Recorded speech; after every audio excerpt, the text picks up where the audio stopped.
CBD fruit chews, and they have elderberry in them, which is great for immunity, also a powerful antioxidant. But it's the CBD, not necessarily the THC, that's going to work, that's helping to relax. And I call it taking the edge off. So I'm curious what you think about CBD.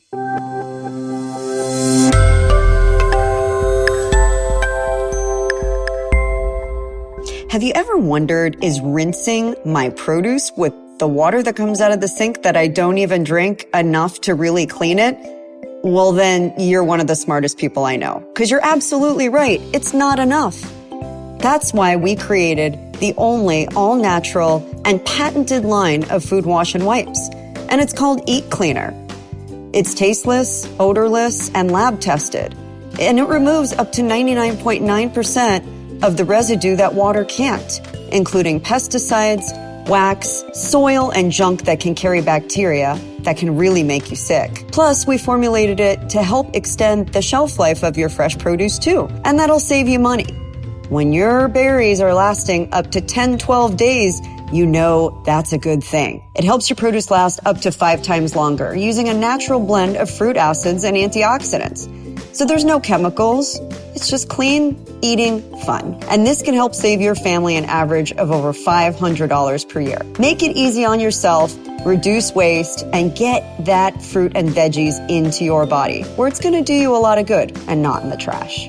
Check us out, eatcleaner.com, or head to our Amazon store at amazon.com/eatcleaner.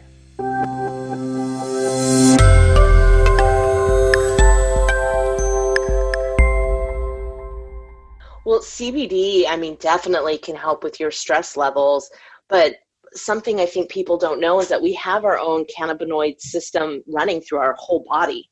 So when you take CBD, it kind of can activate our whole system and get things moving. So, and the cannabinoid is what's active in CBD, which is what is literally doing the work.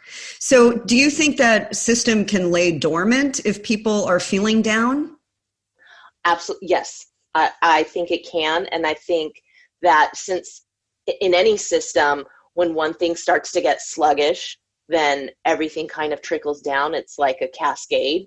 Mm-hmm. So when you stimulate one, then it starts getting everything else going. Yeah. Cannabinoids, directly target our mitochondria. So it can repair some mitochondria damage. Yeah. And hemp is an incredible superfood. It's got protein, carbohydrates, and fat. You could literally live on it, which is just amazing to me. So I really, I found in my own practice, and I know having interviewed experts in CBD, that it has so much powerful benefit, and people just need to kind of get past whatever stigma they think is associated with it, because the active ingredient has nothing to do with THC. I want to touch on exercise. To be able to produce serotonin and release those endorphins, you got to move. We need that. It's just inherent in our natures. And it doesn't mean having to go to a gym. If your gym is closed, go for a walk, put on some music or a podcast like this one and go walk. You might even discover a little bit more peace in not going to a gym and just getting outside, right? I have certainly experienced that. Oh, absolutely. Moderate exercise is so helpful to our body. It reduces inflammation. It can help our immune cells regenerate.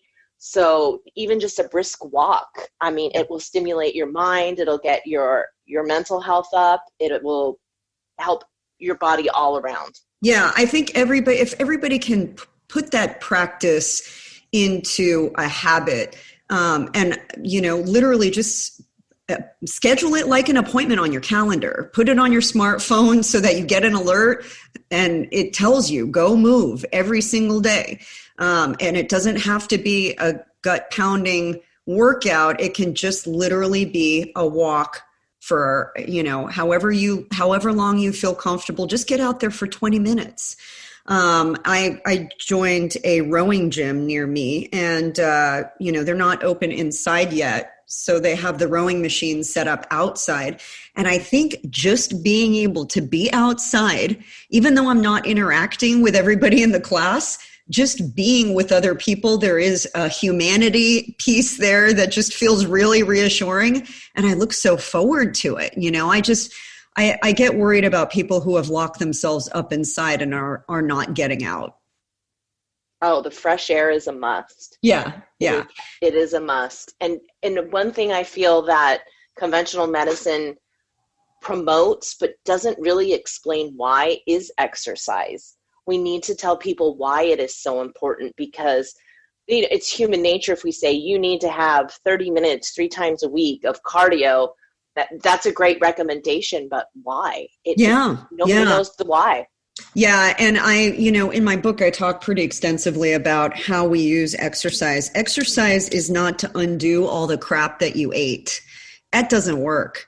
You can't outrun a bad diet, period, end of story. Don't even talk to me about calorie deficits. I'm not buying it, because once it's in, it's registered as information and your body is metabolizing it, and the story is complete.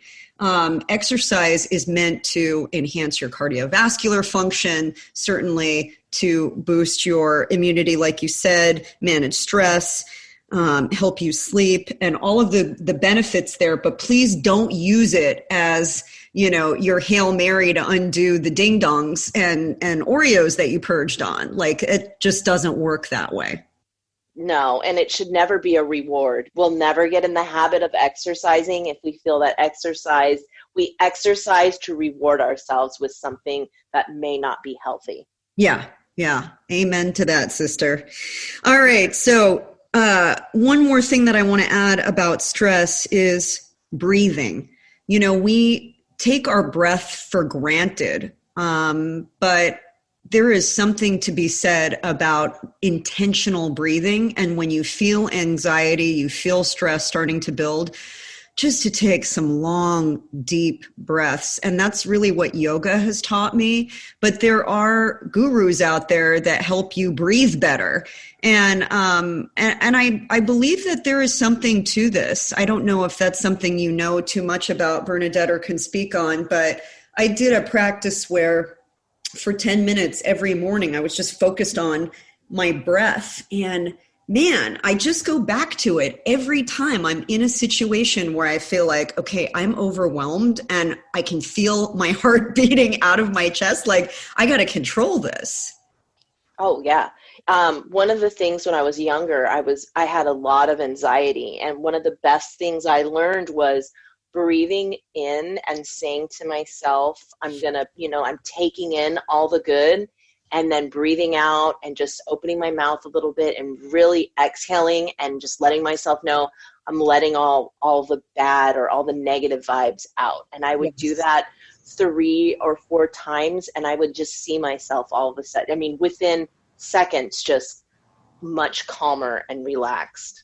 Yeah. And as you're saying that, I'm finding myself breathing. And that vibration that happens within our body, the music that it makes, there's so much data that shows how beneficial that is. And we're largely water. So imagine that vibration resonating through our body. It's literally like a song.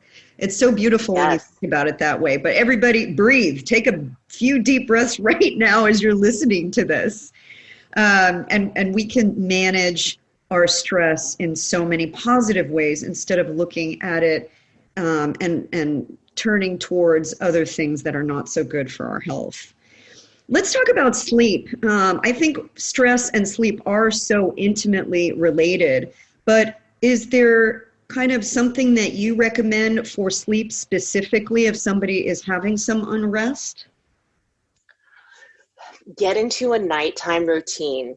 I feel I've noticed a lot too with different patients that if they started a routine and started preparing for sleep, they were able to go to sleep faster and stay asleep and sleep longer.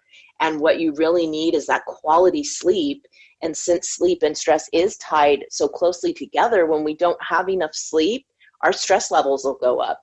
And vice versa. When our stress levels go up, we don't get enough sleep. So it's this never ending battle in our body of stress and sleep. And if you can start getting into a routine, it's very much like the breathing. You're breathing in, you're breathing out, and you're relaxing. You're having a routine. So sometimes people will drink tea right before bed.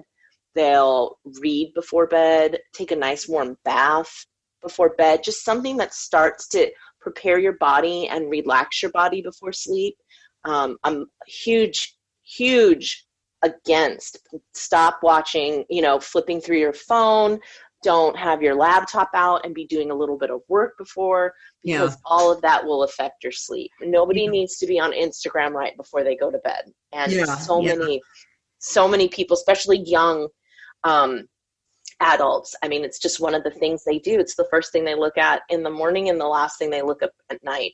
Yeah, I think a lot of people are in that camp, and maybe one of the best things that we can do is just stash our phone away from the bed. Like literally you have to get up in order to grab it. Just go charge it on your desk or charge it in the bathroom. Like just get it away from being in your line of sight as the first or last thing that you see. I think, for me, we've had, especially with my husband, he's had some problems sleeping. And one thing that's really been effective is lavender. We've been using lavender oil, just kind of rubbing it on his temples, or we even have a lavender throat spray that he'll take a couple of spritzes of. And that really has helped a lot. In terms of like supplements or even treatments like this, is there anything that you recommend for people in addition to their routine? I really like melatonin. I really like valerian root, and you can pair valerian root and hops together, and that's a great to relax you. Magnesium, maybe right after dinner, is another good one for both stress and sleep. Yes, that's coming up a lot these days. A lot more people are talking about magnesium and the importance of magnesium in managing stress, which in fact can help with sleep. Can you elaborate on that just a little bit? Magnesium, a lot of people have deficiencies in magnesium and we don't even know it. And by supplementing with magnesium, we close that deficiency down. And that's what starts to bring that relaxation down. It's very important to have in our diet. If you don't want to take a supplement, eat foods that are rich in magnesium. It's just, there's that laundry list of vitamin deficiencies that most people have and they don't realize. And they think these very normal symptoms of just fatigue or not being able to fall asleep. People begin to think these things are normal. Yeah. And they're actually not. It's our body trying to tell us that you don't have enough of this. And magnesium is at the top of that list. So I think the buzz is that people didn't realize that they had deficiencies in magnesium, and they started taking supplements or eating more food rich in magnesium, and they're noticing a difference in their wellness. Yeah, I wonder why magnesium of all of the minerals is what people are lacking, or do you think it's multiple minerals like maybe zinc too, which is very potent in helping with immunity? And when you get a cold, you find all kinds of zinc supplements out there that can help too. Oh yes, zinc is at the top. Vitamin D is another thing that a lot of studies have shown, especially through COVID, that the people that were getting hit the hardest, that were having a lot of respiratory issues, were vitamin D deficient. Yeah. And when it comes to these minerals like magnesium and zinc, there are really simple foods that you can get into your system that are high in these minerals, like nuts and seeds. If you have a nut allergy, seeds, and that can come in the form of like sesame seeds or pumpkin seeds, flax seeds, which are a great source of omega-3s that you can sprinkle onto your yogurt or your oatmeal. You can throw them into a smoothie. Just really, really simple and inexpensive foods that you can add into your daily if you want to get that in from a food perspective, which I always recommend. And you can also get magnesium